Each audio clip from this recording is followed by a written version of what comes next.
Welcome to CFC fellowship.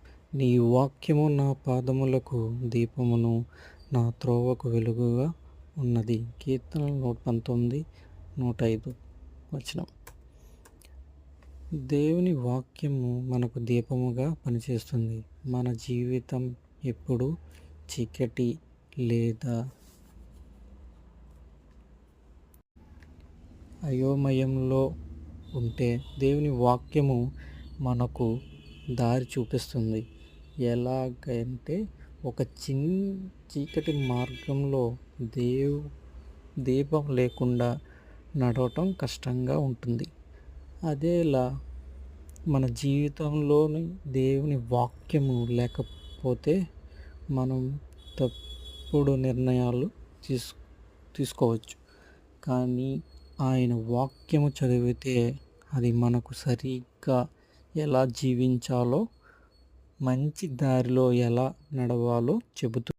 అలాగే దేవుని వాక్యము మన జీవితంలోనూ ఒక వెలుగు లాంటి పని చేస్తుంది.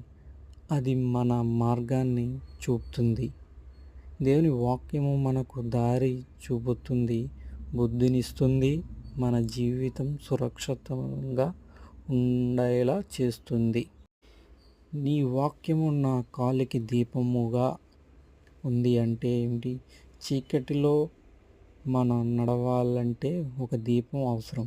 అదేవిధంగా జీవితంలో మనకు ఏది సరి కాదు, ఏది చెయ్యాలో తెలియక అయోమయంగా ఉన్నప్పుడు దేవుని వాక్యము మనకు స్పష్టతను ఇస్తుంది. ఇది మనం పాదాలకు వెలుగు వేసి దీపం లాంటిది.